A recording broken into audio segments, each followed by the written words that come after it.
नमस्कार प्यारे साथियों, फॉर स्टडी पावर में आपका बहुत बहुत स्वागत है। तो चलिए, आप लोग को हिस्ट्री का जो एग्जाम हो चुका है या फिर आप लोग एग्जाम दे रहे हैं तो उसका जो है ओरिजिनल आंसर की लेकर के आ गए हैं। सही बच्चे, ओरिजिनल आंसर की अभी आप लोग देखेंगे और आप लोग बढ़िया से जो है क्वेश्चन पेपर दे करके आंसर मिला लीजिएगा। ठीक है, तो चलिए क्वेश्चन को देखते हैं। यहाँ पर जो है पहला क्वेश्चन आपका आ चुका है कि ऋग्वेद के किस मंडल में वर्ण व्यवस्था की उत्पत्ति का उल्लेख मिलता है। तो इसका जवाब होगा फर्स्ट, यानी जो है ऑप्शन नंबर ए वाला सही हो जाएगा। ठीक है, दूसरा सवाल की संगम साहित्य की रचना किस भाषा में हुई थी। तो इसका जवाब हो जाएगा यहाँ पर राइट आंसर तमिल में हुआ था। ऑप्शन नंबर ए को राइट करेंगे। उसके बाद अगला वाला सवाल आपके यहाँ पर स्क्रीन पर आता है 3 नंबर में कि किसे भारतीय पुरातत्व का पिता कहा जाता है।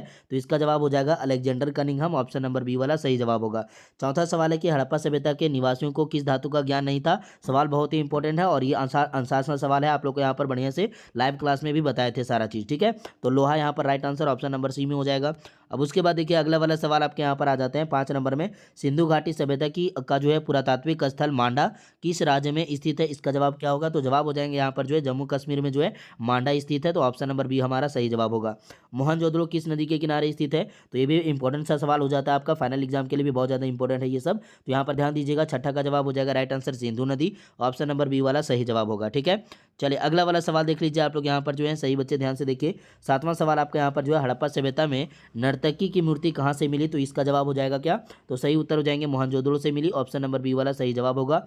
8वां सवाल की गोदीबाड़ा के प्रमाण कहाँ से मिले हैं। तो इसका जवाब होगा मोहनजोदड़ो प्लस में लोथल। ठीक है, तो ये कंफ्यूजिंग है आप लोग के यहाँ पर मोहनजोदड़ो फर्स्ट, अगर एक चूज करना होगा तो मोहनजोदड़ो आप लोग सही करेंगे ऑप्शन नंबर ए को। ठीक है, तो 9वां सवाल आपका यहाँ पर जो है हड़प्पा सभ्यता किस युग की सभ्यता है। तो कांस्य युग की सभ्यता है। ऑप्शन नंबर बी वाला। ठीक है, हड़प्पा सभ्यता का दूसरा नाम और भी है, वो क्या है आपका। ठीक है, सिंधु घाटी सभ्यता नाम है। ओके, चलिए अगला वाला सवाल देखिए यहाँ पर 10 नंबर में सवाल आ जाता है कि सुमेरी अभिलेखों में किस देश की नाविकों का जो है देश का कहा गया है। तो यहाँ पर जो जवाब होगा राइट आंसर इनमें से कोई भी नहीं होगा। ठीक है, 10 का जवाब यहाँ पर क्या होंगे, सॉरी यहाँ पर जो होगा मेलुहा होगा। ठीक है, मेलुहा को आप लोग राइट कीजिएगा। मेलुहा का जो है जवाब यहाँ पर सही हो जाएगा। 11 नंबर सवाल है कि महाभारत कितने पर्वों में विभक्त है। तो इसका जो जवाब होगा 11 नंबर सवाल का जवाब ये हो जाएंगे 18 पर्वों में। ऑप्शन नंबर डी सही जवाब होगा।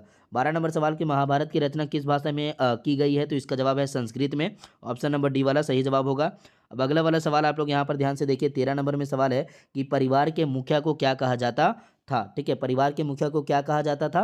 तो इसका जो है सटीक जवाब नहीं है यहाँ पर जो ऑप्शन में स्वामी भी नहीं होगा, ग्रामीण, कुलप या फिर जो है गोपति, यहाँ पर ये सारे नहीं होंगे। आपके जो होते थे गृहपति, कुटुंबी या फिर जो है पिता कहा जाते थे। ठीक है, तो आप लोग यहाँ पर जो इसको छोड़ दीजिएगा, ये क्वेश्चन जो है कन्फ्यूजन वाला है। तो 14 नंबर सवाल देखिए, महाजन पदों का उदय कब हुआ था। तो इसका जवाब है 6ठी शताब्दी ईसा पूर्व में, यानी 600 जो है ईसा पूर्व में आपका राइट आंसर हो जाएगा ऑप्शन नंबर डी वाला। ठीक है, अगला वाला सवाल है आप लोग यहाँ पर देखेंगे 15 में कि गणतांत्रिक व्यवस्था किस महाजन पद में थी। तो इसका जो जवाब होगा राइट आंसर वजी में था। हालांकि देखा जाए तो गणतांत्रिक व्यवस्था जो है सभी में था, लेकिन विशेष रूप में आप लोग को देखा जाए तो वजी में था। ऑप्शन नंबर डी वाला सही जवाब होगा।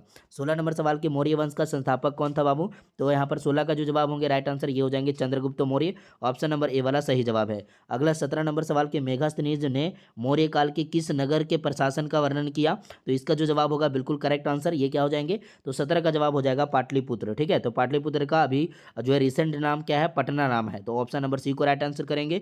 अगला वाला सवाल आपके यहाँ पर आ जाते हैं 18 में कि मौर्य काल में आय का मुख्य स्रोत क्या था। आय का मतलब इनकम का क्या स्रोत था। तो सोर्स ऑफ इनकम बताना है। तो भूमि कर, जुर्माना, बिक्री या फिर जल। तो इसका जवाब सीधा सीधा होगा। देखिए वहाँ पर सबसे ज़्यादा होता था कृषि। अगर यहाँ पर जो कॉमन सेंस लगाया जाए तो आपका जवाब होगा भूमि कर। ऑप्शन नंबर ए वाले आपके राइट आंसर हो जाएंगे, जो कि आपका सही होगा। अगला वाला सवाल आपके यहाँ पर आ जाते हैं, हाथी गुफा अभिलेख कहाँ से प्राप्त हुआ था। इसके बारे में ज़्यादा विशेष तो जानकारी नहीं है, लेकिन यहाँ पर 19 नंबर सवाल का जो जवाब हो जाएंगे इसमें से नन ऑफ दीज हो जाएंगे। ठीक है, लेकिन फिर भी आपसे पूछेगा तो आप लोग पाटलिपुत्र सही उत्तर बता दीजिएगा, लेकिन इसका जो है कन्फ्यूजन है इस जो है आंसर में, तो आप लोग इसको जो है छोड़ ही दीजिएगा। 20 नंबर सवाल कि भारत में गंधार कला का विकास जो है किसके प्रभाव से हुआ था। तो यहाँ पर जो जवाब होंगे आपके 20 नंबर सवाल का जवाब ये हो जाएगा इनमें से कोई भी नहीं। ठीक है, तो लेकिन हुआ किसके साथ, किससे था। तो ग्रीको रोमन कला के जो है यहाँ पर इन्फ्लुएंस हुआ था। तो आप लोग को यहाँ पर जो है बढ़िया से याद रखना है। ऑप्शन नंबर डी सही होगा, इनमें से कोई भी नहीं। 21 नंबर सवाल की मृच्छकटिक की रचना किसने की थी। तो 21 का जवाब हो जाएगा शूद्रक ने। ठीक है, शूद्रक आपका right answer option number B.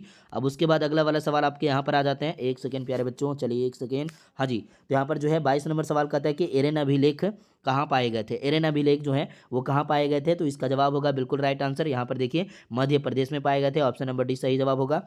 23 number सवाल को आयुर्वेद का जनक किसे माना जाता है। तो यहाँ पर जो 23 में जवाब हो जाएगा वो हो जाएगा चरका। ठीक है, चरका यहाँ पर राइट आंसर हो जाएंगे, लेकिन यहाँ पर ऑप्शन में नहीं है तो इसको भी आप लोग छोड़ दीजिएगा। अगला वाला सवाल 24 में कि अभिज्ञान शकुंतलम किनकी जो है किसकी रचना है, तो इसका जो जवाब होगा बिल्कुल करेक्ट आंसर 24 में ये हो जाएंगे कालिदास की रचना है। ऑप्शन नंबर सी वाला सही जवाब होगा। अगला वाला सवाल आप लोग यहाँ पर देखिएगा सही बच्चे, 25 नंबर सवाल कहता है कि गुप्त काल का चरमोत्कर्ष किस शासक काल का काल था, तो यहाँ पर जो जवाब हो जाएंगे राइट आंसर 25 में सही जवाब चंद्रगुप्त द्वितीय हो जाएंगे, जो कि ऑप्शन नंबर बी वाला सही जवाब है।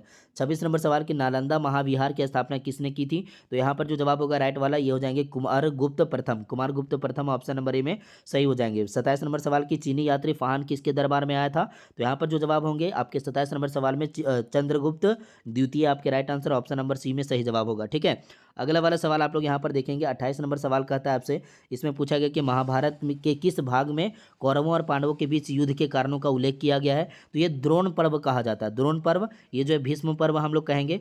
ठीक है, तो भीष्म पर्व कह सकते हैं आपका यहाँ पर, लेकिन जो ज़्यादातर जो इंपॉर्टेंट सटीक आंसर बनेगा वो द्रोण पर्व होगा। ठीक है, द्रोण पर्व आपके राइट आंसर हो जाएंगे, तो उसको आप लोग राइट कीजिएगा। बाकी यहाँ पर 29 नंबर सवाल है कि धर्मसूत्रों एवं धर्मशास्त्रों में विवाह के कितने प्रकारों का उल्लेख किया गया है, तो ये जो है 8 प्रकार है। ऑप्शन नंबर सी सही जवाब होगा। 30वां सवाल आपके स्क्रीन पर है कि माता के नाम से पुत्रों के नामकरण की प्रक्रिया जो है किस काल से अधिक प्रचलित है, तो आप लोग को बढ़िया से पता है कि हर एक काल में जो है कहीं ना कई कम्युनिटी में जो है यहाँ पर ये जो है नामकरण हुआ करता था, लेकिन यहाँ पर सटीक आंसर ऐसा कहा जाए तो हम लोग जो है किसी एक को नहीं कह सकते हैं। ठीक है, तो आप लोग इसको जो है अपने मन से आप लोग देखिएगा, जिसमें ज़्यादा होगा उसको आप लोग को करना है यहाँ पर। ठीक है, तो 30 को भी आप लोग ये कन्फ्यूजन है तो इसको भी छोड़ दीजिएगा।